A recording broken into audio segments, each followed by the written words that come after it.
बिस्मिल्लाहिर्रहमानिर्रहीम। मैं हूँ राहिल अहमद और आप मुझे देख रहे हैं online.99। स्टूडेंट्स, टॉपिक स्टार्ट करने से पहले एक छोटी सी इन्फॉर्मेशन आप सबको बतानी है कि हमारी इस टीम में बहुत सारे हमारे ऐसे दोस्त, बहुत सारे हमारे ऐसे कुलीग जो हमारे इस सफ़र में हमारी हेल्प कर रहे हैं। इसके साथ साथ हमारे बहुत सारे ऐसे स्टूडेंट्स जो रेगुलर बेसिस पे हमारे इस चैनल को प्रमोट करने में हमारे साथ मसरूफ़ हैं। At the end of this complete session कि जब हम इस एक सीरीज़ ऑफ लेक्चर्स को जो हमने अभी कंप्लीट सीरीज़ स्टार्ट की है फर्स्ट ईयर की, जब हम इसको कंप्लीट करेंगे तो इसकी एंड पे आपके सामने हम उन तमाम लोगों को लाएंगे जो हमारी इस रूटीन की जो मेहनत है इसमें हमारे साथ हैं। तो मैं उन तमाम स्टूडेंट्स को ये कहना चाहूँगा कि जो रेगुलर बेसिस पे हमारे इस चैनल को विज़िट करते हैं, वीडियोस को देखते हैं, वीडियोस से फ़ायदा उठाते हैं, उनको मैं ये रिकमेंड करूँगा कि वो हमारे कमेंट बॉक्स में अपने कमेंट्स रोज़ाना की बेसिस पे शेयर किया करें, ताकि हमें आइडिया हो कि कौन कौन से स्टूडेंट्स, कौन कौन से लोग जो डेली बेसिस पे हमारी हेल्प कर रहे हैं, ताकि एट द एंड हम उनको अपने इस चैनल पर लाएँ और लोगों को दिखाएँ कि ये वो लोग हैं जिनकी बदौलत आज आप लोग या ये पूरी दुनिया के लोग इस चैनल से फ़ायदा उठा रहे हैं। तो आइए चलते हैं अपने टॉपिक की तरफ। हमारा नेक्स्ट टॉपिक है रदरफोर्ड एटॉमिक मॉडल। आज के इस लेक्चर के अंदर हम रदरफोर्ड एक्सपेरिमेंट पे बात करेंगे कि रदरफोर्ड ने ये एक्सपेरिमेंट किस तरह से किया था और उस एक्सपेरिमेंट के बाद जो उसकी ऑब्जर्वेशन थी वो उसने जो एटॉमिक मॉडल को प्रपोज किया उस पर बात करेंगे। तो सबसे पहली बात याद रखें कि 1911 में रदरफोर्ड ने एक बड़ा ही मशहूर एक्सपेरिमेंट किया जिसे हम कहते हैं gold file experiment. Gold file experiment, इस एक्सपेरिमेंट का असल मकसद रदरफोर्ड का ये था कि वो ये जानना चाहता था कि एक एटम के अंदर इलेक्ट्रॉन, प्रोटॉन और न्यूट्रॉन यानी कि एलिमेंट्री पार्टिकल ऑफ एटम की अरेंजमेंट कैसे है। एक एटम के अंदर इलेक्ट्रॉन, प्रोटॉन, न्यूट्रॉन यानी कि positively charge particle, negatively charge particle and neutral particle किस तरह से, किस वे में अरेंज है, इस बात को डिटरमिन करने के लिए, फाइंड आउट करने के लिए 1911 के अंदर रदरफोर्ड ने एक बहुत ही मशहूर एक्सपेरिमेंट जिसे हम कहते हैं रदरफोर्ड गोल्ड फाइल एक्सपेरिमेंट ये कंडक्ट किया था। तो उसमें पहली बात जो आपने याद रखनी है कि किस लिए कंडक्ट किया था। इन ऑर्डर टू नो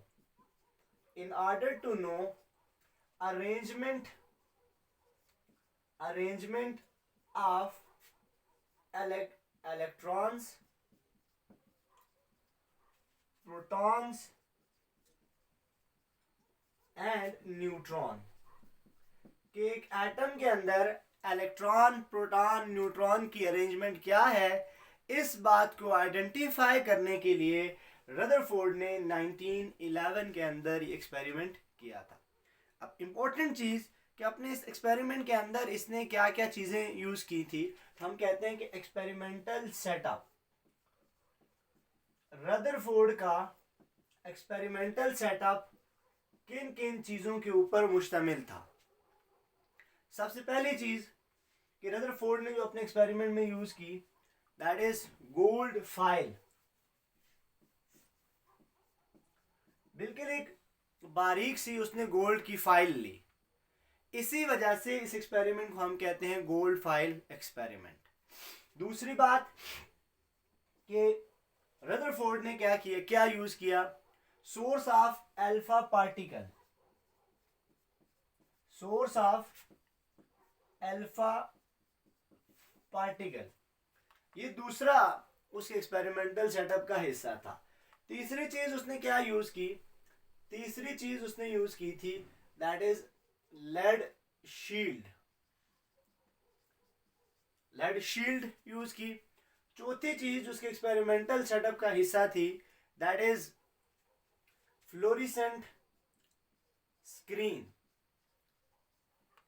अब हम हर एक चीज के फंक्शन को, हर एक चीज के पर्पस को डिस्कस करेंगे कि इसने gold foil, source of alpha particle, lead shield, fluorescent screen, ऐसे ही number 5 movable microscope, movable microscope adjust की थी उसके अंदर।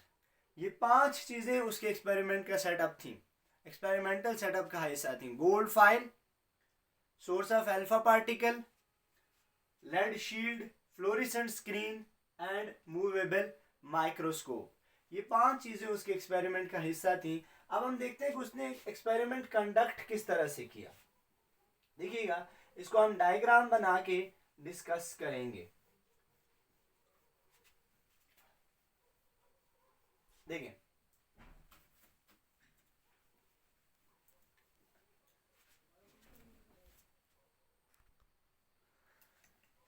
अच्छा, इसमें अब इसने एक्सपेरिमेंट कंडक्ट कैसे किया।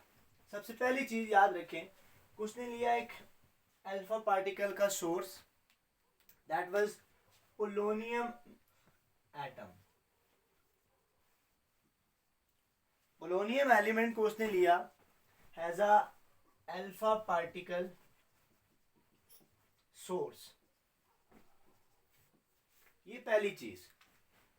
इस अल्फा पार्टिकल के सोर्स को उसने रख दिया लेड के बने हुए एक ब्लॉक के अंदर, जैसे हमने कहा था lead shield, lead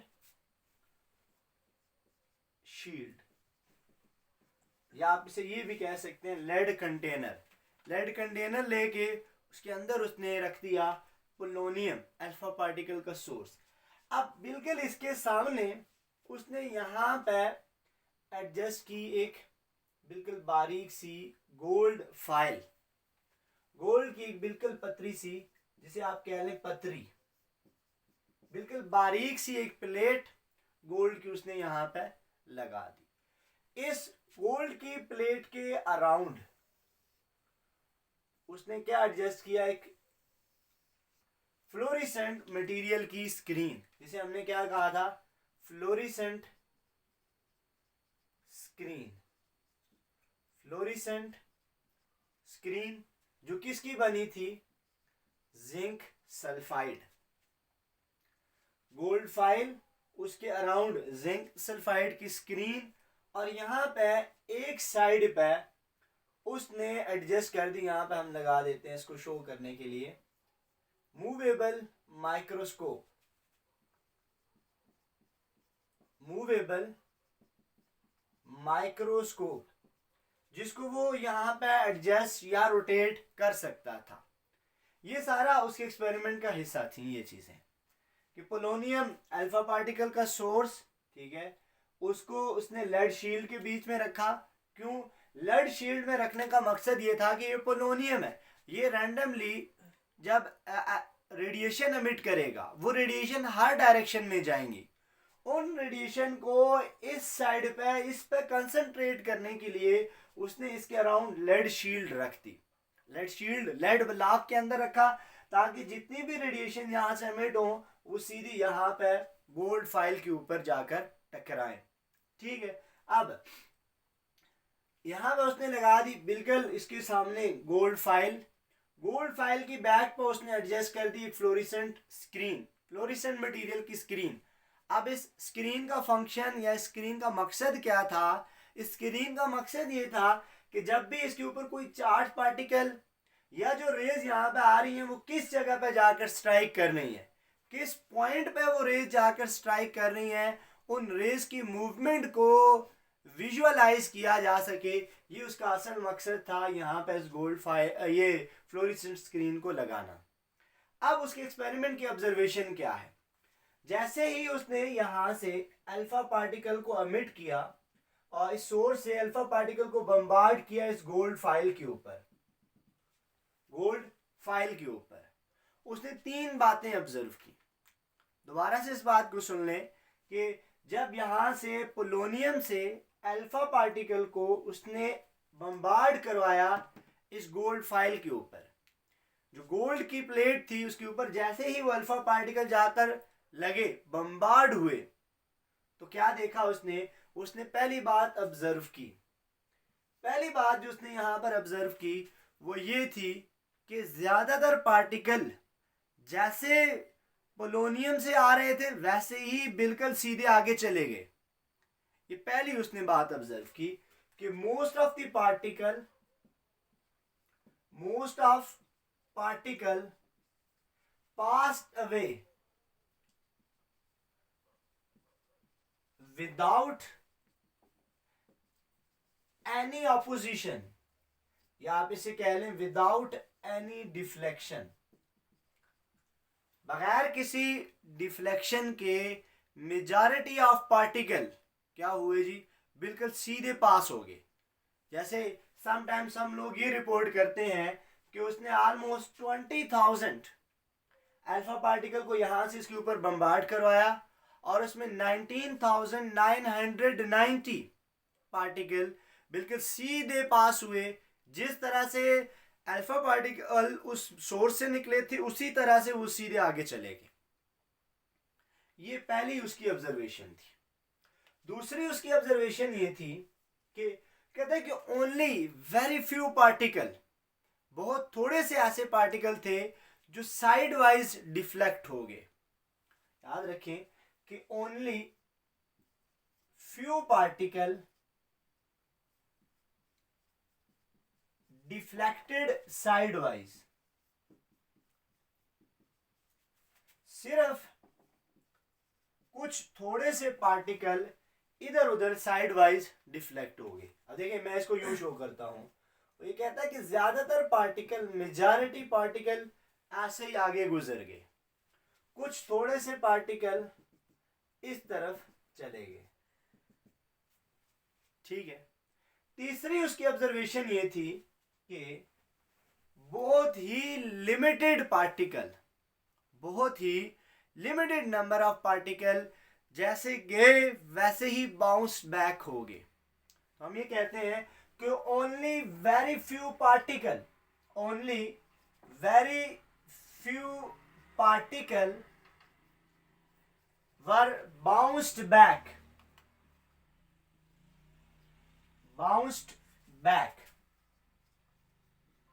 in same direction, sorry in opposite direction। उसी तरह से बहुत थोड़े से पार्टिकल यहां से वापस आ गए, सिर्फ थोड़े से पार्टिकल। इन तीन बातों की बेस पे उसने अपना एटॉमिक मॉडल दिया जिसे हम कहते हैं रदरफोर्ड एटॉमिक मॉडल। दोबारा से इन ऑब्जर्वेशन को मैं एक दफ़ा रिपीट करता हूं कि पहली बात उसने क्या ऑब्जर्व की कि majority of particle without any opposition, without any deflection, जिस तरह से आ रहे थे वैसे ही सीधे पास हो गए। क्लियर। दूसरी बात उसने ये ऑब्जर्व की कि बहुत थोड़े से पार्टिकल साइड वाइज डिफ्लेक्ट हो जाते हैं और बहुत ही थोड़े पार्टिकल उसी तरह से सेम उसमें वापस चले जाते हैं, जिस डायरेक्शन के साथ आ रहे थे उसी लाइन में वापस चले जाते हैं। ये तीन बातें ऑब्जर्व करने के बाद उसने अपना एटॉमिक मॉडल दिया जिसे हम कहते हैं रदरफोर्ड एटॉमिक मॉडल। अब यहां से इन ऑब्जर्वेशन की बेस पे उसके एटॉमिक मॉडल के जो पॉइंट्स हैं हम उस पर बात करेंगे। देखें पहला पॉइंट्स, इसके जो एटॉमिक मॉडल के पॉइंट है उसमें पहला पॉइंट देखिए, उसने पहली ऑब्जर्वेशन से पहला पॉइंट दिया। पहली ऑब्जर्वेशन क्या थी? मेजॉरिटी ऑफ पार्टिकल बिल्कुल सीधे गुजर गए। अब मेजॉरिटी पार्टिकल अगर सीधे गुजरे हैं, उनको किसी चीज़ ने अपोज नहीं किया, किसी चीज़ ने उनको डिफ्लेक्ट नहीं किया, कोई अपोजिशन उन्हें नहीं सफ़र करनी पड़ी, इसका मतलब यह है कि उनके रास्ते में कुछ भी नहीं आया। अब उनके रास्ते में कुछ भी नहीं आया, इसका मतलब है ज़्यादातर जगह वहाँ पर क्या है? खाली है। तो यहाँ से उसने पहला पॉइंट दिया कि most of space in an atom is empty,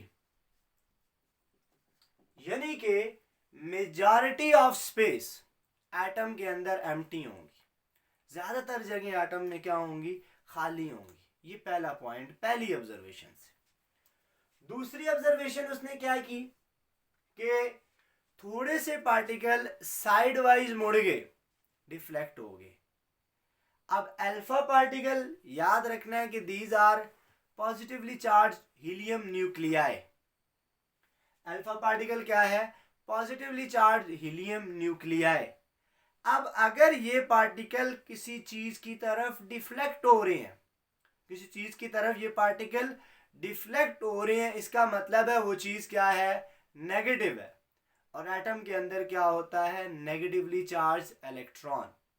अब ये पार्टिकल जब सीधे जा रहे हैं और यहां से साइड वाइज मुड़ जाते हैं, इसका मतलब है सेंटर के अराउंड कोई नेगेटिव पार्टिकल है जो इनको क्या कर रहा है? अपनी तरफ खींच रहा है। इस दूसरे पॉइंट से उसने कहा कि नेगेटिवली चार्ज्ड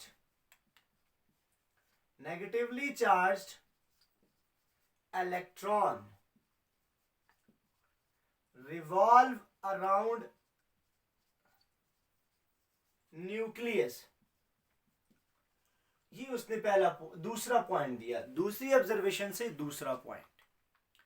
तीसरी उसकी क्या ऑब्जर्वेशन थी? तीसरी उसकी ऑब्जर्वेशन ये थी कि बहुत थोड़े से पार्टिकल वापस आ जाते हैं।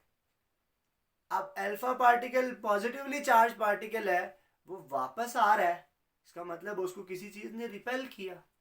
उसको रिपेल कौन कर सकता है? उसको रिपेल सिर्फ और सिर्फ पॉजिटिव चार्ज ही कर सकता है। तो इस बात से वो क्या कहता है कि positive charge particle that is proton is present in the centre of atom. तो ये कहने हैं कि positively charged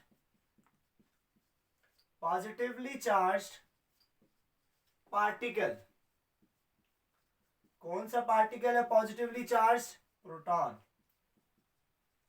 present in the centre of atom. Atom के सेंटर में पॉजिटिवली चार्ज पार्टिकल है। तीसरी ऑब्जर्वेशन से तीसरा पॉइंट। इन्हीं ऑब्जर्वेशन से उसने चौथा पॉइंट दिया कि अगर हम देखें कि बहुत ज्यादा पार्टिकल आगे चले जाते हैं, बहुत कम पार्टिकल वापस आ रहे हैं, इसका मतलब ये है कि सेंटर जो है वो पूरे एटम के मुकाबले में बहुत ज्यादा छोटा है। तो चौथा पॉइंट इसका ये बनता है कि size of nucleus of an atom, size of nucleus of an atom is very small as compared to whole atom। ये चौथा पॉइंट कि पूरे एटम के मुकाबले में, अगर आप सारे एटम को देखेंगे, उसके मुकाबले में एक न्यूक्लियस का जो साइज होगा वो क्या होगा? बहुत ज्यादा स्मॉल होगा। ये 4 पॉइंट उसके यहां तक आ गए। अब हम 5वें पॉइंट की यहां से बात करेंगे कि अब उसने ये कह दिया कि सेंटर के अंदर पॉजिटिवली चार्ज प्रोटॉन, उसके अराउंड नेगेटिवली चार्ज इलेक्ट्रॉन। तो यहां से 5वां पॉइंट उसने दिया कि atom has a whole is neutral. As a whole atom क्या है? न्यूट्रल है। क्यों न्यूट्रल है? कि इसमें पॉजिटिव पार्टिकल भी है, नेगेटिव पार्टिकल भी है।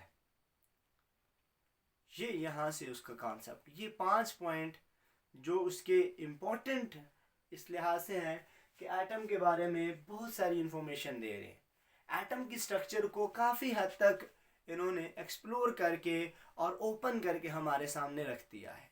तो रदरफोर्ड की ये अचीवमेंट 1911 में एक बिग अचीवमेंट इस लिहाज से है कि इससे पहले कोई इस तरह का इतना एक्सपेरिमेंट नहीं था जो हमें इतनी ज़्यादा क्लियर कट इंफॉर्मेशन एटम के बारे में दे रहा हो। तो that is why this experiment is very much important in history of atomic structure. Atomic structure की हिस्ट्री में ये काफ़ी ज़्यादा इम्पोर्टेंट है। अब चूंकि हर साइंटिस्ट अपने लिहाज से, अपनी फैसिलिटीज़ के मुकाबले उस अपनी फैसिलिटीज़ को यूज़ करके उसके पास जितने वसाइल होंगे उसके लिहाज से, इसके साथ साथ वो अपने नॉलेज के मुताबिक एक्सपेरिमेंट करके हमें कोई नई चीज़ एक्सप्लोर करके देता है। अब जब उसके बाद नया साइंटिस्ट उसके एक्सपेरिमेंट के बाद आता है, वो अपना एक्सपेरिमेंट करता है, तो नया साइंटिस्ट नया एक्सपेरिमेंट पहले से एक चीज़ मौजूद हो, उसी के ऊपर उसको थोड़ा सा एडवांस जब लेके जाते हैं तो उसमें फिर साइंटिस्ट कुछ ना कुछ ड्रॉबैक्स निकालते हैं कि आज से 50 साल पहले काम हुआ तो अभी उसमें बहुत ज़्यादा जिद्दत आ जाएगी, एडवांसमेंट आ जाएगी, टेक्निक्स आ जाएंगी, इंस्ट्रूमेंट्स आ जाएगा, नॉलेज आ जाएगा। तो लिहाजा अब जब उसने ये एक्सपेरिमेंट किया था तो अपने ज़माने के लिहाज से ये काफ़ी बड़ी अचीवमेंट थी। लेकिन उसके फ़ौरन बाद 1913 के अंदर नील बोर ने एक एक्सपेरिमेंट किया और उसमें इसके ऊपर जो ऑब्जेक्शंस किए थे उनको क्लियर किया। अब ये एटॉमिक मॉडल देने के बाद इसमें चंद एक ड्रॉबैक्स बाद के साइंटिस्ट ने पॉइंट आउट किए, जिन ड्रॉबैक्स को अभी हम डिस्कस करते हैं। पहला ड्रॉबैक कि according to this model electron nucleus के अराउंड रिवॉल्व करता है और ये मॉडल पेश किया गया है मैक्सवेल थ्योरी की बेस पे। और अगर हम उस थ्योरी को यहाँ पे अप्लाई करें तो उसके मुताबिक चार्ज पार्टिकल जब तक मूव करता रहता है वो एनर्जी एमिट करता रहता है। तो यहाँ पे इलेक्ट्रॉन एनर्जी एमिट करता जा रहा है, आहिस्ता आहिस्ता वो क्या होना चाहिए, उसकी एनर्जी ख़त्म। देखें, हम ये कहते हैं ये पॉजिटिवली चार्ज न्यूक्लियस, अब इसके अराउंड यहाँ पे अगर इलेक्ट्रॉन है, इसके मुताबिक ये इलेक्ट्रॉन आहिस्ता आहिस्ता क्या होता जाएगा, न्यूक्लियस के करीब आता जाए, एनर्जी कम होती जाए, होते होते ये आखिरकार किस में चला जाए, न्यूक्लियस के अंदर गिर जाए और एटम क्या हो जाए, डिस्ट्रॉय हो जाए। ऐसा कभी नहीं होता। इसके मुताबिक तो होना चाहिए, लेकिन अगर ऐसा होता तो फिर दुनिया में कुछ भी आपको नज़र ना आता, कुछ भी चीज़ वजूद ना पा सकती। ठीक है, तो ये पहला उसका ड्रॉबैक है कि एटम क्या होना चाहिए, इसके मुताबिक डिस्ट्रॉय हो जाना चाहिए। इलेक्ट्रॉन अपनी एनर्जी कंटिन्यूसली एमिट कर रहा है और एक टाइम आना चाहिए सारी एनर्जी ख़त्म, ड्रज, लेकिन ऐसा नहीं होता। दूसरा पॉइंट, जो दूसरा ड्रॉबैक इसमें था कि अगर ये एटम कंटिन्यूसली इसका इलेक्ट्रॉन एनर्जी एमिट कर रहा है, it's mean it should show continuous spectrum. इसको क्या शो करना चाहिए, कंटिन्यूस स्पेक्ट्रम शो करना चाहिए, लेकिन ऐसा नहीं होता। ये कैसा स्पेक्ट्रम शो करता है, जिसे हम कहते हैं line spectrum. Atom continuous spectrum नहीं शो करता, एटम लाइन स्पेक्ट्रम शो करता है। तो इसका मतलब है कि रदरफोर्ड का ये दूसरा ड्रॉबैक है, रदरफोर्ड की थ्योरी का ये दूसरा ड्रॉबैक है कि इसके मुताबिक तो कंटिन्यूस स्पेक्ट्रम आना चाहिए, लेकिन जब हम एटम का स्पेक्ट्रम लेते हैं तो दैट इज लाइन स्पेक्ट्रम। ठीक है, तो ये दो ड्रॉबैक जो बाद में कवर कर दी। अब यहाँ पर अगर किसी को कंटिन्यूस स्पेक्ट्रम और लाइन स्पेक्ट्रम क्लियर नहीं है तो इस पर हम डिटेल डिस्कशंस करेंगे जब हम स्पेक्ट्रम को पढ़ेंगे। इसी के बाद इन्हीं टॉपिक्स के बाद स्पेक्ट्रम वाला टॉपिक आएगा, जब नील बोर की थ्योरी को डिस्कस किया जाएगा, उसके पॉइंट्स, उसकी एप्लीकेशन के अंदर स्पेक्ट्रम को। लेकिन यहाँ पे एक छोटी सी बात मैं क्लियर कर देता हूँ कि कंटिन्यूस स्पेक्ट्रम का मतलब यह है कि कलर का ऐसा कम्बिनेशन जिसमें कोई बाउंड्री ना हो, कोई क्लियर कट बाउंड्री ना हो अगर स्पेक्ट्रम के दौरान कलर्स में, तो उसको हम कहते हैं कंटिन्यूस स्पेक्ट्रम। और अगर कलर में एक क्लियर कट बाउंड्री मौजूद हो, तो जो कलर का एक कॉम्बिनेशन आपको मिल रहा है उसमें क्लियर कट बाउंड्री हो, तो उसे हम लाइन स्पेक्ट्रम कहते हैं या फिर एटॉमिक स्पेक्ट्रम कहते हैं। और एटम का स्पेक्ट्रम लाइन आता है, एक्चुअली कंटिन्यूस स्पेक्ट्रम नहीं आता। तो this is all about Rutherford atomic model. If you have any suggestion, please share with us in comment box. Thank you very much for watching us. Thank you very much.